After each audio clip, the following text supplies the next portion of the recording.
Hey folks, I want to talk to you about this application Readeo. I strongly recommend Readeo to help grandparents and parents read to their grandchildren remotely when they can't be in the same room. Whether you're living across the country, across the world, or you're just gone on a business trip, Readeo makes it easy for you to read to those young ones when you're away. It's a super easy tool that allows for video monitoring across the top of the screen so they can see you and you can see them, as well as having the book prominently displayed, making it easy for you to read to those young ones, or better yet, having them read to you.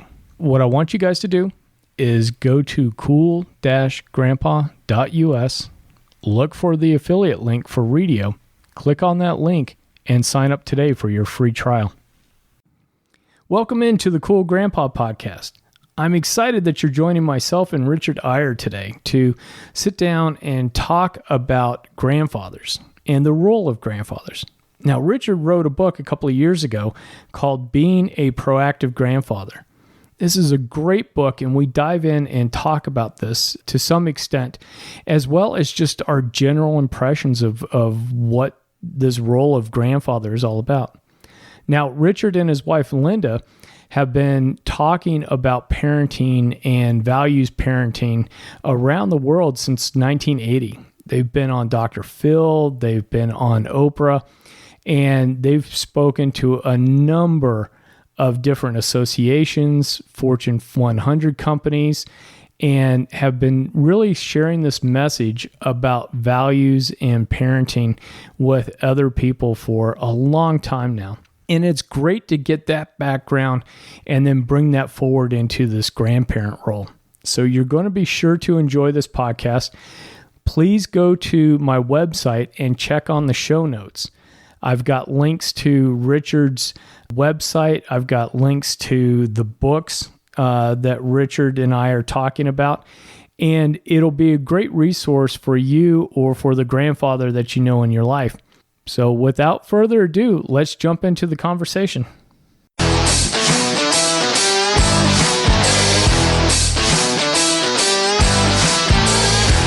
Hello, and welcome to the Cool Grandpa Podcast. This is your host, Greg Payne, coming at you from Studio 12. This podcast is about being the best possible grandpa you can be, focusing on what it is to be a grandpa and how we can all share that experience together for our grandchildren. Hi, Richard. Thank you so much for being on the Cool Grandpa Podcast. I sure do appreciate you cutting some time out of your busy day to sit down with us and talk about being a grandfather. My pleasure, Greg, and I like being called a cool grandpa. I'd like all my grandkids to think that, so maybe this will persuade them. Oh, absolutely. You know, one of the things I always ask the guests when we come on, and I've got grandfathers, is what was your reaction when the news broke to you that you were going to become a grandfather?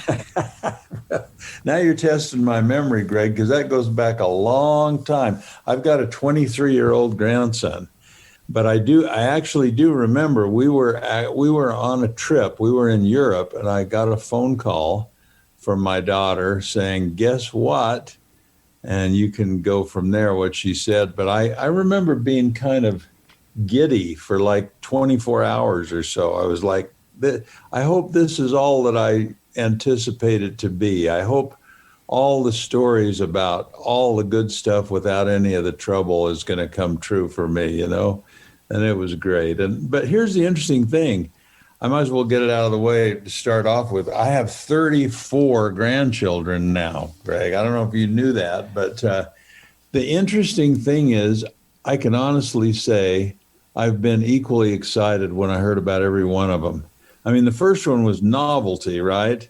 Right. But in a way, you could almost say I get more excited because I know what I'm doing more now, and I love being with these grandkids. And the more, the merrier, you know. Even though you got to do a lot of the stuff one-on-one, it's a beautiful thing. Oh, it is, and I like the idea of feeling more and more comfortable as the grandkids are coming along, because we just found out we're going to have our third grandchild coming in the spring. Congratulations. And I feel so much more comfortable with number 3 coming along. There you go. And I was super excited for number 1, of course. But I think part of where I've started this podcast was to go ask grandfathers, like, how do we do this role? What's going on? Because there are very few instruction manuals out there as far as... Very few. Here you go. All we have to learn on is maybe our relationships with our grandfathers, and, we take the good and maybe leave the bad, but we kind of figured this thing out. And it's been great connecting with you because I enjoyed the book that you have written about being a proactive grandfather. And what you just said, Greg, is really important because, when you become a parent, you you walk down to the bookstore or the library and you got your choice of like 1,000 books that are going to tell you how to be a good parent, right? But you just don't have that for grandparenting yet. I think it's coming because more and more of us are grandparents now, and we're grandparents for longer and longer. Someone said to me the other day, if you live to be a good, ripe old age, you're going to be a grandfather much longer than you were an active parent. That is, you got about 18 years with a child when you're the parent before they're off. You may have 40 or 50 years being a grandpa to some child, and you may have a tremendous influence. And I think the way our society is going today, with more and more families where both parents work and there's some child care and there's kind of a hard, difficult time, getting everything done. A good proactive grandpa or grandma can really, really make a big difference in a child's life. Now, I hasten to add, you better do it in concert with the parents. I mean, the biggest mistake we see grandpas making, and even more than grandmas, I think grandpas tend to barge in a little too much and try to do things for the grandchild, and they're sort of skirting their own child. They're skirting the parent a little bit, or they're giving advice. The worst thing of all is, let me tell you how to be a better dad than you are now, buddy. And you just, when you tread in where you're not really wanted or where you're not really invited, it can really create problems. So the first step, we always tell people, get a nice restaurant, take your kids, the parents, take them out to dinner and sit there and listen to them and say, I want to be your support mechanism. You have the stewardship of this child. You're the parent. I want to be your backup. I want to be your support mechanism. I want to be the guy who follows your lead and tries to do things that fit in with what your child needs and what you want in your family. That's one of the biggest things that I've been talking with other grandfathers about, is not just the idea that, hey, the grandkids are all the fun, with no other responsibility of raising a child, but it's, no, we're still raising our children even as they're becoming parents. Absolutely. And we're helping them raise their children, our grandchildren. And, that's just the most natural thing in the world. You know this better than I do, but we're in America, we're a little bit of an anomaly where we mostly live in nuclear families with just the parents and the kids. Most of the world, as you know, we've traveled all over the world in our speaking and our writing and book tours and so on. And when you get into Asia and into large parts of the world, there's always 3 generations living in the home. And the parenting is a cooperative thing. To be honest, a lot of times, especially I'm thinking in some Asian countries, the grandpa or the grandma are the final word. They're the older you are, the more respect you get. And it's kind of a refreshing thing in some of those cultures. It's not that way in our country, but the need is just as great. The need for a grandparent to help out, but under the direction and in concert with the parent who has the real stewardship. Oh, absolutely. I think the greatest success for those kids is when you have the parents and the grandparents working together, because, just like any problem in business or life, the more eyes and ears you have on a topic or a situation, the more input and the more ideas that you have to make that thing, in this case, a grandchild, more successful. It's a beautiful thing. It really, really is. And, once you've had that talk, that, and it may be more than one talk, but once you've opened that dialogue with your children, the parents of your grandchildren, whether it's a single parent or if there are two parents there, be sure you go to dinner with both of them. Don't just take your daughter and leave the son-in-law out, or that's the word, then the son-in-law is like, wait a minute, what am I, chopped liver? I mean, where do I fit in? So you go with the parents or the parent if it's a single parent, and you really talk it through. One thing we've found helps with that talk, Greg, is we call it a 5-facet review. And it's like, let's talk about this grandchild. Let's talk about one of these kids. Let's say we've got a 5-year-old named Jimmy. Now, how's Jimmy doing physically? How's Jimmy doing mentally? How's he doing emotionally? And this is the grandparent asking the question. You want to be briefed by the parent on that child. How's he doing socially? And we even ask, how's he doing spiritually? And once you kind of get into those things, what happens is the parent begins to discover that they know more about the child than they think they do. And they're telling you the good things and the worrisome things. They're saying, he's a wonderful kid at school. He gets along well with other kids, but his reading is slow. Or, he's a good little athlete, but he's feeling a little insecure because he didn't make the soccer team or whatever. And maybe you, as the diligent grandparent, you're taking some notes. You're getting a handle on this, and you're putting the parent in the driver's seat. And when you're done with all this, analyzing, you can say, now, honey, what is you're telling your daughter or son, you're telling to your son, and you two as a couple, what can I do? Where would you like some help? What do you think I could do? And it's amazing what parents come up with. A lot of times they'll say things you don't even expect. Like we heard one the other day said, I just wish you'd talk a little to my child about taking more responsibility, just cleaning up his own room. I've got in a battle. It's a power struggle now, me and my child. But I think if you came in and in a nice way talked about it would really help. And you get, you never know. But whatever you get from that parent, now you've got a clue on how to be a real help. Oh, yeah. I think definitely making sure that we're listening, right? Because to your point, sometimes our natural instinct is to charge in, fix something, even if it's not broken. And not listen as much as maybe we should be listening. Right. And you're right. Exactly. And your kids don't want a parenting lecture from you. They want you to compliment them on what they're doing well, listen to them, and then say, how can I help? I'm not first in command here. You are, but I'd like to help.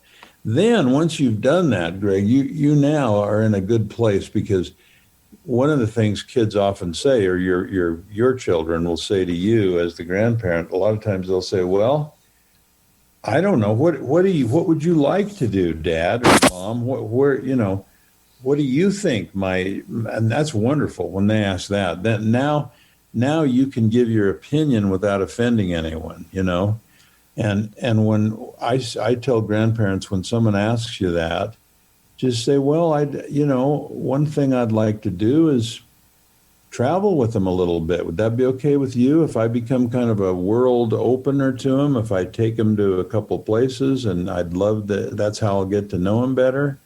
Or another grandparent might say, well, I would like to help a little financially, but I don't want to step on your toes. How could I give them some help with some of their financial needs in a way that wouldn't step on your toes? I had talking to a grandfather the other day who had set up a matching fund for a Roth account. And these were young kids. These were like 8 and 6-year-olds. And the parents had opened a custodial Roth IRA account, which you can do for a young child. And these were kids who were going to get little jobs. One of them was a babysitter and one was mowing lawns. And the way the law reads, if they put some money that they earned It can't be money they get from their parents, but if they earn some money, so this is even better for like teenagers, and they put it in this account, you can match it, and it encourages their savings and so on. And you can say this is for college. So the next question I have was, in the writings, you talk about grandfathers being cheerleaders and champions and consultants. And I was wondering if you could talk a little bit about those different roles and how you see grandfathers maybe moving in between those. Yeah, because I do think it comes in phases, Greg. And a young grandpa like yourself, how old's your oldest grandchild? He is 3 years old. Yeah, so where you've got those little ones, I really think what you want to be for them is that cheerleader. I mean, you just want to, that's something a grandfather can do, a grandparent that a parent can't. A parent's got a discipline, and a parent's got to be aware of a lot of safety issues, and a parent's got a lot of constraints, whereas a grandparent, they're just the greatest person. That's unconditional love. You just love them. You're their cheer. They can do nothing wrong in your eyes, and that's okay, because that's not your role to discipline them and so on. So I think until they're around 5 or 6, you're mainly a cheerleader. And then from about 6 up until adolescence, maybe even mid-teens, you are the champion. And what I mean by that, we do a lot of speaking for a group called YPO, and every event they have, in addition to us being the speakers, they have someone who's called the champion.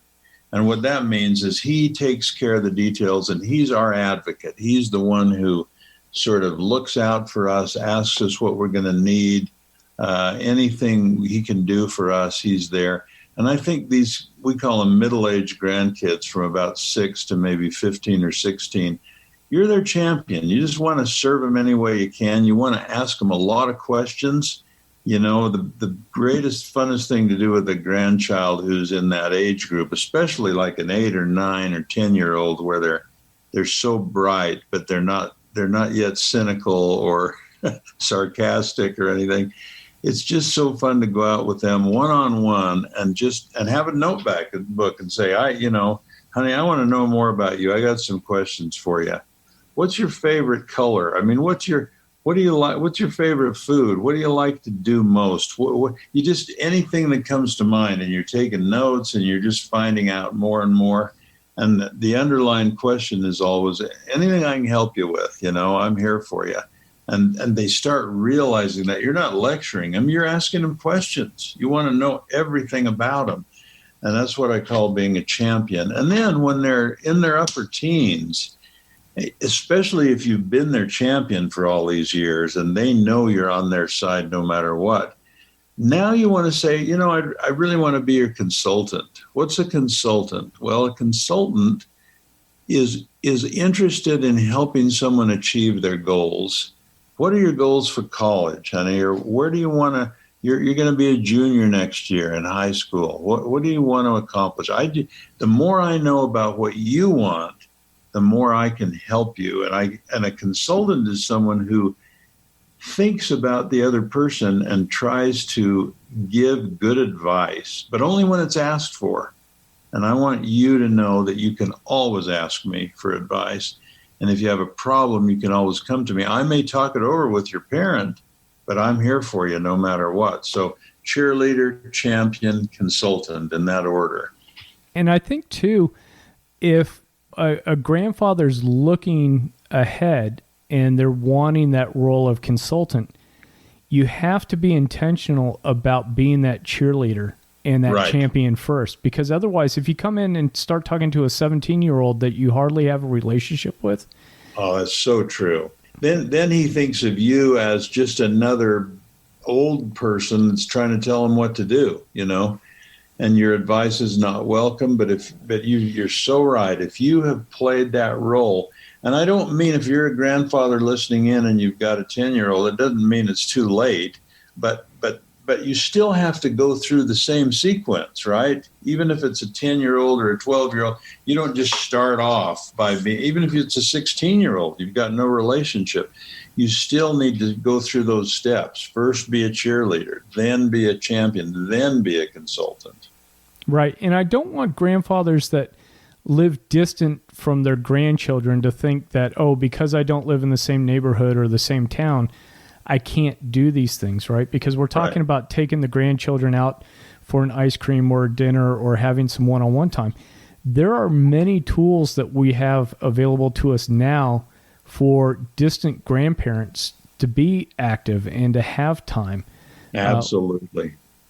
I mean, it may be of comfort to some of your followers or your listeners to know that the big majority of my grandchildren are too far away for me to take. I'd love to take them out for ice cream, but they live in Europe, some of them, and some of them live in New York City. But luckily we live in a world, and I'll tell you something ironic. Sometimes the kids are even more comfortable on some of the social media than they are in person. They'll tell you more sometimes. My three favorite, I mean, they all text. So you got to get good at texting. You've got to get good at FaceTime. And they're, some of them, like I say, are more comfortable talking to you on their phone, looking at you than they are in person.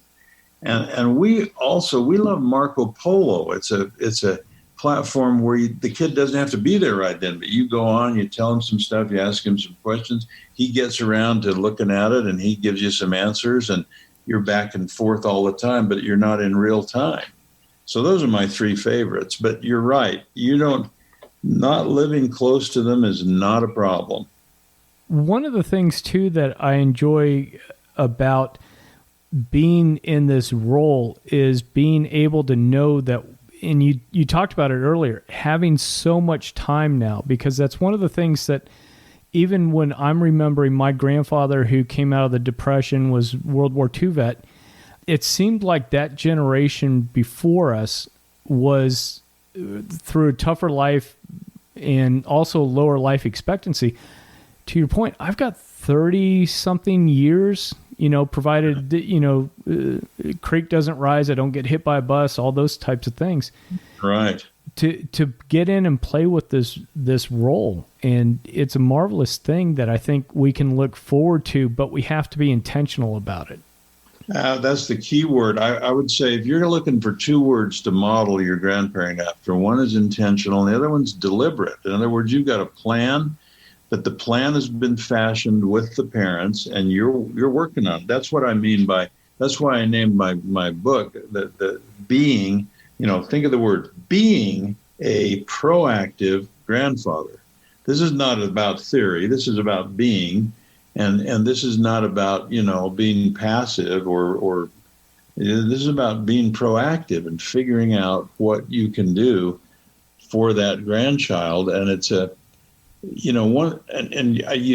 you re-stressed it and I'm going to re-stress it. I've performed the marriages now for my two oldest grandchildren. One of the most beautiful things, one of the most enjoyable, happy things I've ever done. And you want to have them, and I expect to live another 20 years. I may see these kids. I'll certainly see their children. I'll certainly be a great grandparent to their children. And who knows? I'm going to stick around long enough to perform some of their marriages. In other words, this is a long-term thing. And like you say, as long as you don't step off a bridge or whatever, you're going to be here for a long time, and you're kind of investing. This is an investment. I love how you stress the relationship. You're not going to be any good to them at all until you have a personal relationship of trust. Once you have that, you may be helping them. They may be coming to you for career advice in 20 years, Greg, when they're getting their first job. And that's what you love. You love having that trust. The thing I like, too, about what you called out in your book was that there were 4 different types of grandfathers. And what I'm trying to get at and try to wave the flag around is grandfathers should not be sitting on their hands, because we've got too much of an opportunity to do well. And, and those 4 types, just so people know, are the disengaged type, which is I've had my kids, I'm done, I don't need to be kind of involved anymore. Call me if the house is on fire. Yeah, I'm going to go play golf. Don't bother me. I'm going to live in a community that doesn't even allow kids. I feel very sorry for that type of a grandparent.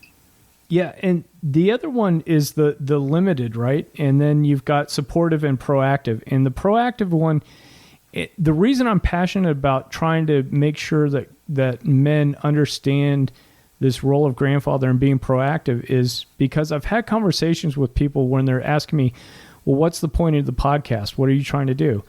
And I've thought about that and talked with other people. And kids, every generation has faced different trials, but kids, especially, I think, in this generation, need all the support that they can get. And the only way that they can get that from within a family where they know that they have somebody that loves them unconditionally is by that proactive grandfather. That's exactly right. The kids aren't going to take the initiative. You don't expect a grandkid to come to you on their initiative and say, Grandpa, I really want to be more involved with your life. They're not, that's got to be your role. They're the ones that will warm to that. Now, I hasten to add, and you know this, and most of your listeners do too, I'm sure, Greg, you've got to become, whether it's your instinct and your talent or not, you've got to become tech savvy, at least to the point that they don't think of you as an old fuddy-duddy who just, doesn't have a clue what's going on in the world. Studies show that kids equate how tech savvy you are with how with it you are, And you could be the smartest philosopher in the world and not know how to send a text, and they'd think you were a dummy, And so you got to make the effort. And I'm like a lot of grandpas. I've got a couple of grandkids. If I really have a serious problem with my social media or I call the 15-year-old, he comes over and helps me, But that doesn't release me from being. I got to know enough that I can reach out and I can communicate the way you're meeting them where they are, right? You're not trying to make them become like you. You're meeting them where they are. The other thing, too, that I want to stress to any of the grandparents or parents out there that feel like they're struggling with some of the technology is a lot of times, if you look at the community colleges, especially, there's some courses on some of these things that you can dive in and you can just audit the course. And then also, we're directing you towards some different tools, but online with YouTube and some of the other search engines, there's some of the great free tutorials that are out there. And then just anything you want to do, go on YouTube and type it in, and then you'll find a demo video that'll tell you how to do it. Then the other thing too is that, hey, have your grandkids teach you about it. Well, and that's what I was going to say. I don't want to be misinterpreted. I wasn't saying you don't ever ask your grandkids for help. It's a great thing to ask them for help, but you don't say, hey, I've never sent a text or done FaceTime. Show me how to do it. That's where you brand yourself as a guy from the past. Get the basics and then say, hey, I'm from a different generation from you. You can teach me a lot. I've made a list of 3 things I'm not so sure how to do when I'm on FaceTime or when I'm doing my Marco Polo or whatever. You got any ideas? Now it's a beautiful thing because now it's a give and take, right? Hey, I'll help you and you help me. Well, that, and then my mind also jumps into what a great connection point to talk about your life as you were coming up, right? Because right. When you were going through Harvard Business School, that's the time when the fax machine was, and you took your handheld and you put it in the cradle, and then you had the fax coming through. That's right. It would blow kids' minds away. Oh, they don't know what a fax machine is. They're fascinated by it. Wow, seriously? You used to have a cord on your phone? Right. Or, if you're in sales during in the 80s, you might have had one of these bricks that you plugged into the cigarette lighter and an antenna on the car. But the thing is, the kids are fascinated by that. And it's a connection point where, hey, they're teaching you something so that you can connect with them. Right. But then you're also teaching them something about the world that you came from and your experiences. Yeah. And tying in with that, I probably had more comments on one particular chapter in the grandfather's book, and it's the one about grandfather's secrets. And I'm just going to, I don't have time to go deeply into it, but this is the sort of icing on the cake. This is after you've got a relationship of trust and you've sort of been through the cheerleader and the champion thing, and you're at a point where you really think, hey, we love each other enough. They will not only accept but actually appreciate a little advice here and there. Instead of doing it like a lecture or like, let me give you a few pointers. I challenge grandfathers, and grandmas can do this too, of course. Pick out the 4 or 5 things that you think are the lessons of your own life, the things that if you had a magic wand and you could wave it over this grandchild, what gift would you bestow on them? And it's an obvious thing now looking back, but if I called those grandfathers' principles or grandfathers' ways to live or whatever, there wouldn't be much interest. But I chanced on calling them grandfathers' secrets. And these kids, these 12, 13, 14-year-olds are like, I want to know the secret. What is it? And I in the book, there's a bunch of them, but they're pretty simple. I'll give you a couple of examples. And the grandkids memorize these. And Greg, I'm not above a little incentive here and there. The first time I tried to get them to memorize it, I had a bunch of silver dollars. And I said, look, this is not a bribe. Well, in a way it is. But it's hard to memorize, and it's important. And, the main benefit you're going to get out of these is they're really good things. But if you can memorize them word perfect, I'll give you a silver dollar for each one, and boom. The kids can memorize fast. And so they're as simple as this. There's one that's called popularity, and it goes like this. Good popularity means being nice to everyone, and it lasts. Bad popularity means only being nice to certain people, and it doesn't. And I mean, that's a special one for 12, 13-year-old girls, who are getting into the mean girl syndrome and so on. And then we got a couple of real moody little grandkids, and one of the others is even simpler. It says, joy is the purpose of life and a choice you make every day. And they memorize these, and then you're in a neat position. You can say, well, what is, you memorized that a year ago, Jimmy, and you're now 9 instead of 8. What does it mean to you now? Well, I got up the other day and I didn't feel very good. And I said to myself, hey, it's a choice. I'm going to be happy today, even though I flunked the test. I'm going to do better, And I mean, you want to get into this kind of discussion, and you can do it. I think the big thing I would say to grandparents, don't be intimidated. Don't say, oh, I don't want to be too intrusive. I don't want to, help where help's not asked for. Well, yeah, that's good if you haven't established this cheerleading champion sort of relationship. But once you've got it, use it, parlay it into some real advice for that kid. That's great advice. I know that we've been talking now for about a half hour. Anything else that you would like to share that maybe I haven't asked you, or any other pieces of advice you might have even for new grandfathers? Well, now this is an interesting thing.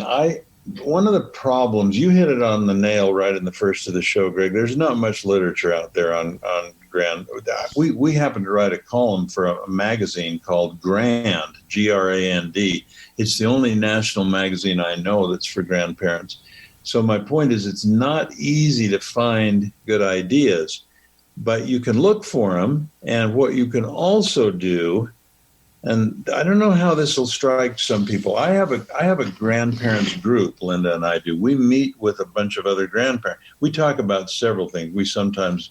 We're not always talking only about grandparenting, but it's amazing how often we're saying things like, hey, I've got a 9-year-old grandson that has this issue.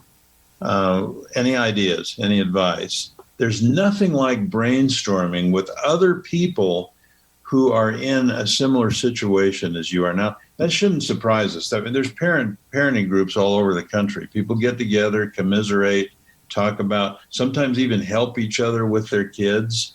And why shouldn't we do that as grandparents? And what happens is the cream of the crop start, if you're one of these grandfathers of the first category who just doesn't want to be bothered, you're not going to come to some group like that. But if you care about these kids and you get a chance to say, hey, once a month, yeah, I'll come. Let's talk about our grandkids together. Number one, it makes you more conscious of what's going on because it's at the top of your mind because you're going to talk about it every month with this group. It doesn't have to be a big group, 4 or 5 other grandparents. You can learn a lot. That's great advice. And, it's a little bit like, the stories we have of masterminds, or a little bit of Simplot used to do that with his group right there in Boise, would meet for coffee and talk everything over at breakfast. So great ideas when you get together like that. Well, if we're going to brainstorm about our finances or about our businesses or about whether we're in shape or not, our fitness, why in the world wouldn't we also brainstorm about the most important thing, which is our grandkids? Now, Richard, any last parting advice, anything else? Because I've sure enjoyed this, and there's a ton more that I'd love to dive in with you about. Well, here's the thing. I'm going to be candid because you're just such a good guy, and I've enjoyed talking to you, Greg. I don't like to get on a podcast and have the last part of it be some author just trying to sell his book, But I will say, from what you started earlier, this is not, you can't go online and type in, 10 tips for good grandparenting. You're probably not going to get anything. You can for parenting, but you need to find some sources. And I know your listeners are mainly grandfathers, but I'll leave you with this interesting story. We started out, Linda and I my wife and I write a lot of books together. Most of our parenting books are co-authored. And so we sat down here about 4 years ago to write a grandparents book, and it was going to be to grandpas and grandmas. And we worked on it for about 6 months, and we realized that we didn't need one book, we needed 2. I mean, she wanted to write about recipes or about how to feed the grandkids when they come, or about, a lot of things were common, but a lot of things were sort of her thing, and I had my thing. And so she ended up writing a beautiful book called Grandmothering, just grandma, and it's a thick book. I'll tell you, it's got a lot in it. Mine's a much thinner book because, to be candid, grandpas don't tell me too much. Just give me some bullet points of things I can do. I want to know what works, and I want to do it. And so that's where being a proactive grandfather came from. But search it out, develop your own philosophy. The first thing I said on the first page of that book is, this is my pattern for grandparenting. I hope you learn some things from it, but don't copy it. Figure out, you got different grandkids than I do, different situations. Use the book to stimulate you and develop your own philosophy of the kind of grandparent you want to be. Absolutely. And folks, we'll be putting links in the show notes for the book we've been talking about, Being a Proactive Grandfather, as well as links to Values Parenting and your Instagram and YouTube and Facebook. So there'll be plenty of opportunities for people to connect and see everything that you and Linda are doing. So. Wonderful. We're going to start doing something I'm going to talk to you about off the air, Greg. We're starting to do more and more seminars for grandparents too, because again, you group with other grandparents, you get ideas, now you go home and implement it. Absolutely. And so, Richard, I sure do appreciate you taking time out of your day and being on the Cool Grandpa podcast, and I wish you all the very best. Thank you so much, Greg. Good luck to you and to all your followers. Wow, what a cool conversation with Richard. I really did enjoy hearing his view on grandfathers and about how important it is to be a proactive grandfather. One of the things that I think really stood out to me was that we've got a chance to be grandfathers and this role of grandfathers probably longer than we do with actually being a parent. I mean, if we think about maybe kids leaving home at 18 to their very early 20s, then after we start to become grandparents, we may be grandparents for 20, 30 years. And that was something that was kind of a aha moment for me in terms of that's a long, long time to be in this role of grandfather. And I'm enjoying it. I'm looking forward to it. The other thing I liked too was this idea of taking notes. and keeping a record of some of the discussions, some of the impressions that we have with our grandchildren. Now, some of this can definitely go into writing letters to those grandchildren. We had an episode about leaving nothing unsaid, where we can sit down as grandfathers and write meaningful letters, maybe on birthdays or at the start of the year, whatever the occasion. And these notes that we keep and like a journal, jotting things down, can help us with those meaningful letters and that we can leave to our grandchildren. Do me a favor, go to the website, cool-grandpa.us, look for this episode, and leave us a comment letting us know what your big takeaway was from this conversation. So until next time, remember to stay cool.